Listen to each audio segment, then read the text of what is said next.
अरे करमजली, इतनी देर लगा दी है पानी लाने में। अभी कपड़े धोने हैं, बर्तन मांजने हैं, वो सब कौन करेगा? हाँ अभी करती हूँ माँ। खबरदार मुझे माँ कहा तो। खुद की माँ को तो जन्म लेते ही खा गई, तू अब क्या मुझे भी मार डालना चाहती है? अरे पिंकी बेटा, आज जल्दी उठ गई, तबीयत तो ठीक है ना तुम्हारी? हाँ माँ मैं ठीक हूँ, बस जोरों की भूख लगी है, कुछ खाने को दे दो। हाय दैया, ये देखो मेरा सोना भूख से तड़प रहा है और अब तक इस चुड़ैल ने खाना भी नहीं बनाया। अब मेरा मुंह ही ताकती रहेगी या जल्दी से खाना भी पकाएगी? अभी बनाती हूँ माँ, अभी बनाती हूँ। आज तो मुझे मछली खाने का मन कर रहा है माँ। हाँ सोना, आज खाने में मछली ही पकाएंगे। ओ टुनटुनी, सुना तुमने? मेरी बेटी को आज मछली खानी है। जाओ नदी पर जाकर थोड़ी मछलियाँ पकड़ कर लेकर आओ। जी जाती हूँ। टुनटुनी उड़ती हुई उदास मन से मछली पकड़ने चली जाती है। तब तक आप लोग कमेंट पे बताएं 19 into 5 कितने होते हैं? आज तो एक भी मछली नहीं मिल रही है, मैं क्या करूँ? माँ आज तुम्हारी बहुत याद आ रही है, तुम मुझे छोड़ के क्यों चली गई? क्या मैं इतनी बुरी हूँ माँ? बोलो ना माँ। तभी सुनहरी मछली आती है और टुनटुनी की अंगूठी लेकर पानी में चली जाती है। टुनटुनी उसके पीछे पीछे जाने लगती है। मेरी अंगूठी, वो मेरी माँ की आखिरी निशानी है। मेरी अंगूठी मुझे वापस करो। ये कैसी सुरंग है? ये कैसी जगह है? टुनटुनी चिड़िया सुरंग में जा ही रही होती है, तभी कौवे की आवाज आती है। बचाओ, मेरे बच्चों को बचाओ, वो मर जाएंगे। मेरे बच्चों की मदद करो, मेरे बच्चे आग में जल जाएंगे। घबराओ मत कौवी, मैं अभी उन्हें बचाती हूँ। टुनटुनी चिड़िया उड़ती हुई कौवे के बच्चों को बचा लेती है। मैं तुम्हारी आभारी हूँ बेटा, तुम इस रास्ते से आगे जाना। अरे ये क्या? इस नदी का पानी कैसे सूख रहा है? हाँ तो तुम यहाँ हो। वो अंगूठी मेरी माँ की आखिरी निशानी है, मुझे वो भी वापस दो। तुम हमें हर रोज पानी से पकड़कर मारती हो, तुम बहुत ही बुरी हो। मैं तुम्हें वो अंगूठी वापस नहीं दूंगी, वो मेरी मजबूरी है। मुझे ऐसा मेरी सौतेली माँ के कहने पर करना पड़ता है। मैं तुम्हें तुम्हारी अंगूठी वापस दे दूंगी, लेकिन उसके लिए तुम्हें एक काम करना होगा। पहाड़ पर एक जादूगर रहता है, वो अपनी काली शक्तियों से इस नदी के पानी को सुखा रहा है। अगर ऐसे ही चलता रहा तो जल्द ही ये नदी पूरी सूख जाएगी और हम सब मारे जाएंगे। तुम्हें किसी भी तरह उसे रोककर उसकी काली शक्तियों को खत्म करना होगा।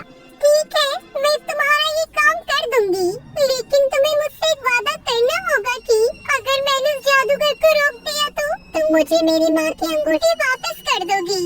हाँ जरूर, मैं वादा करती हूँ। अब टुनटुनी चिड़िया उड़ती हुई पहाड़ पर जादूगर के पास पहुँचती है। एक बार इस नदी का पूरा पानी सूख जाए तो मैं इसमें से सारी मछलियों को खा जाऊंगा, फिर मुझे मछलियाँ पकड़नी नहीं पड़ेंगी। तुम यहाँ से चली जाओ, ये जादूगर बहुत ही दुष्ट है। उसने मुझे इस पिंजरे में बंद कर दिया है, वो तुम्हें भी पकड़ लेगा। चली जाओ यहाँ से, भाग जाओ यहाँ से। मैंने पिंजरे का ताला खोल दिया है। नहीं, मुझे बाहर जाने से डर लगता है, वो जादूगर मुझे फिर से पकड़ लेगा। मैं यही रहूँगा।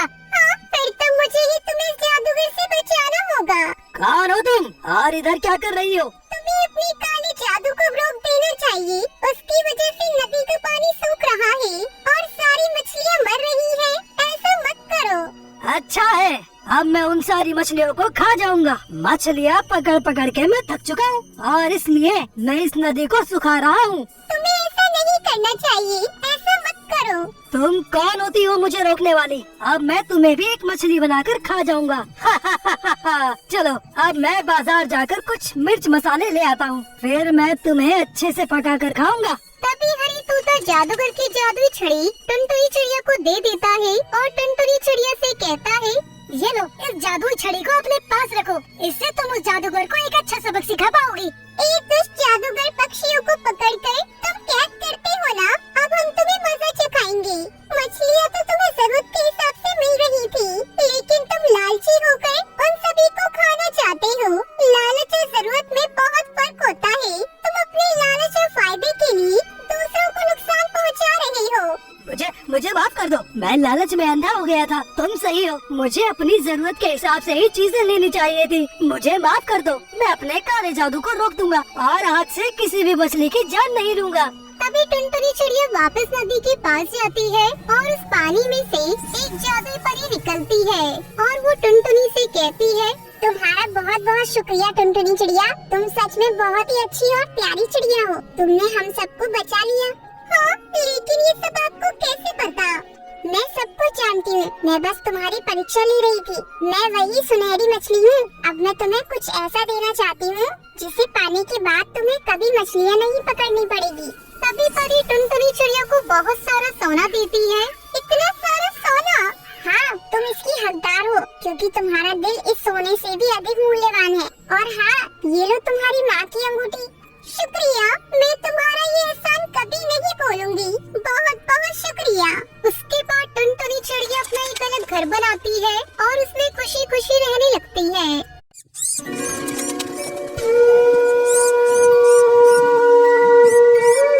टुनटुनी की माँ उसे जन्म देते ही गुजर गई। तब से उसके पिताजी उसकी देखभाल कर रहे थे। पता नहीं मेरी बच्ची तू कैसा नसीब लिखवा कर आई है। तेरे पैदा होते ही तेरी माँ चल बसी। अब बिना माँ के तेरा क्या होगा? टुनटुनी को माँ की जरूरत थी, इसलिए टन्नू ने लाडो नाम की चिड़िया से शादी कर ली। कुछ दिनों तक लाडो चिड़िया ने टुनटुनी की अच्छे से देखभाल करी, लेकिन कुछ दिनों बाद वो टुनटुनी से सौतेला व्यवहार करने लगी। लेकिन टुन्नू के सामने अच्छी माँ की तरह पेश आती थी। इस तरह टुनटुनी बड़ी होने लगी। इस बीच लाडो को एक बेटी होती है। वो अपनी बेटी को भरपेट खाना खिलाती थी, लेकिन टुनटुनी को थोड़ा सा खाना खाने को देती। माँ, मुझे बहुत जोरों की भूख लगी है। तुमने मुझे बहुत थोड़ा सा खाना खाने को दिया है। कितना खाना खाती है ये लड़की, फिर भी इसका पेट नहीं भरता। तू खाना ही खाती रहेगी या घर का काम भी करेगी? मैं खाना खाने के बाद में काम कर दूंगी माँ। टुनटुनी काम करने के साथ साथ अच्छी तरह पढ़ाई भी करती और क्लास में हमेशा फर्स्ट भी आती थी। इसी तरह समय गुजरने लगता है। दोनों बेटियां बड़ी हो जाती हैं। तब एक दिन टुन्नू लाडो चिड़िया से कहता है, लाडो, टुनटुनी और भूरी बड़ी हो चुकी हैं। मैंने टुनटुनी के लिए एक पक्षी देखा है। वह एक इंजीनियर है। पैसे की भी कोई डिमांड नहीं। उस घर में जाकर टुनटुनी खुश रहेगी। हमने तो जैसे तैसे दिन गुजार लिए, लेकिन मैं चाहता हूँ कि हमारी बेटियाँ खुश रहें। कल पक्षी के घर वाले टुनटुनी को देखने आ रहे हैं। तुम टुनटुनी को अच्छी तरह से तैयार कर देना। ये सुनकर लाडो चिड़िया जल भुन जाती है। तुमने टुनटुनी के लिए इंजीनियर पक्षी देखा है? टुनटुनी तो बिल्कुल गंवार है। उस इंजीनियर पक्षी से एक भी दिन नहीं बनेगी। ऐसा करो, तुम उस इंजीनियर पक्षी से मेरी बेटी भूरी की शादी करा दो। ये तुम कैसी बात कर रही हो? बड़ी बेटी के होते हुए छोटी की शादी करा दूं? तो ठीक है, मत कराओ, लेकिन याद रखना एक न एक दिन उस इंजीनियर पक्षी ने तुम्हारी बेटी टुनटुनी को अगर नहीं छोड़ दिया तो मेरा नाम भी लाडो नहीं, फिर वो मेरे कलेजे पर आकर बैठेगी। लाडो, तुम उसकी माँ हो। अगर उसको कुछ नहीं आता तो उसे सिखाना तुम्हारा फर्ज है। अगले दिन पक्षी के घर वाले टुनटुनी को देखने आते हैं। मैं इस इंजीनियर पक्षी से टुनटुनी की शादी नहीं होने दूंगी। मैं इससे अपनी बेटी भूरी की शादी कराऊंगी। किसी तरह से लाडो चिड़िया अपनी बेटी भूरी की शादी उस इंजीनियर पक्षी से करा देती है। इस तरह कुछ दिन गुजर जाते हैं। एक दिन लाडो टुन्नू से कहती है, सुनो जी, मेरे दूर के रिश्तेदार का एक कबूतर है, बहुत बड़े कंपनी में काम करता है। तुम उससे टुनटुनी की शादी कर दो। इस तरह टुनटुनी की शादी उस बंटी कबूतर से हो जाती है। शादी के कुछ दिनों बाद टुनटुनी को पता चलता है कि जिससे उसकी शादी हुई है वो पक्षी एक गरीब मजदूर है। बंटी, आप एक मजदूर हैं? मुझे तो बताया गया था आप एक बड़ी कंपनी में काम करते हैं। कोई बात नहीं, ये सब मेरे नसीब का खेल है। अगर मेरे नसीब में होगा तो आप एक बड़ी कंपनी में काम करेंगे। एक दिन बंटी को एक बड़े सेठ का खोया हुआ बैग मिलता है। वो उसे लौटाने उसके घर जाता है। तब सेठ कहता है, बेटा, तुम एक बहुत ईमानदार पक्षी हो। मुझे मेरी फैक्ट्री संभालने के लिए तुम्हारे ही जैसे ईमानदार पक्षी की तलाश है, क्योंकि मेरा कोई बेटा नहीं है। आज से तुम ही मेरी फैक्ट्री को संभालोगे। बंटी खुशी खुशी घर आकर टुनटुनी को सारी बात बताता है। ये सब नसीब का खेल है जी। माँ जी ने तो मुझे गरीब के पल्ले बांध दिया था, लेकिन भगवान ने तुम्हें एक अच्छी नौकरी दे दी।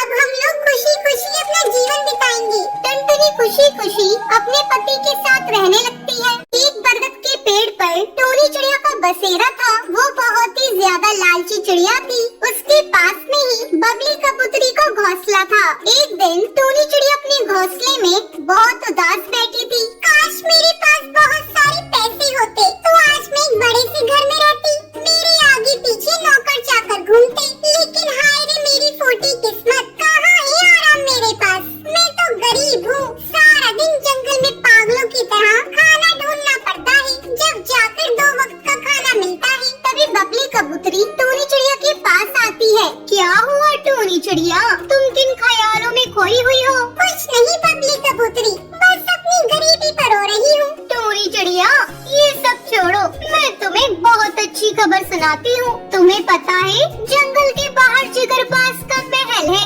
उसके यहाँ एक नौकरी है जिसके लिए चिड़िया की जरूरत है। अगर वो नौकरी मिल गई तो फिर हमारे बल्ले बल्ले होंगे। मैं तो वहीं जा रही हूँ। तभी टूनी चिड़िया सोचती है, अरे वाह, कितना अच्छा मौका है। उस महल में तो खूब सारा खजाना है। वो खजाना मुझे मिल गया तो मेरी जिंदगी बदल जाएगी। चलो जिगरबाज को बेवकूफ बनाया जाए। धीरे धीरे उसका सारा खजाना लेकर मैं रफू चक्कर हो जाऊंगी। अब टूनी चिड़िया जिगरबाज के पास जाती है। वो उसे नौकरी पर रख लेता है। ऐसे ही काफी दिन गुजर जाते हैं। एक दिन जिगरबाज का सेनापति कालू कौवा उससे कहता है, मालिक खजाना महल में लाना है, उसके लिए मुझे कुछ सिपाहियों की जरूरत थी। आप बताइए मैं किसे लेकर जाऊँ? कालू कौवे तुम टूनी चिड़िया को अपने साथ ले जाओ। मालिक वो अभी नई आई है, उस पर भरोसा करना ठीक नहीं होगा। नहीं कालू कौवे, मुझे उस पर पूरा विश्वास है, तुम उसे अपने साथ ले जाओ, ये हमारा आदेश है। कालू कौवा अपने साथ टूनी चिड़िया को खजाना लेने के लिए आता है। बहुत सारा खजाना देखकर टूनी चिड़िया की आंखें फटी की फटी रह जाती है। कालू कौवे, कितना सारा खजाना है, ये तो मजा ही आ गया। टूनी चिड़िया इसे हिफाजत से जिगरबाज तक पहुंचाना है, वरना वो हमें छोड़ेंगे नहीं। अब टूनी चिड़िया और कालू कौवा खजाना लेकर महल जा रहे होते हैं। तभी कालू कौवे, मैं बहुत थक गई हूँ, थोड़ी देर हम आराम कर लेते हैं। टूनी चिड़िया और कालू कौवा पेड़ के नीचे आराम करते हैं। कालू कौवा वहीं सो जाता है। फिर टूनी चिड़िया बड़ी चालाकी से खजाना लेकर मिट्टी के नीचे छुपा देती है और वो जिगरबाज के पास जाती है। टूनी चिड़िया हमारा खजाना कहाँ है? और कालू कौवा वो नहीं आया। मालिक, कालू कौवा धोखेबाज निकला। वो आपका सारा खजाना चोरी करके ले गया और उसने मुझे जान से मारने की कोशिश की, पर मैं कैसे तैसे अपनी जान बचाकर यहाँ पर आई हूँ। क्या बोल रही हो टूनी? सिपाहियों उस कालू कौवे को ढूंढ कर लेकर आओ, हम उसे छोड़ेंगे नहीं। हमें धोखा देने की उसे सजा मिलकर रहेगी। उस कालू कौवे को मैंने ऐसी जगह छुपाया है जहाँ से वो कभी वापस नहीं आ पाएगा, समझे?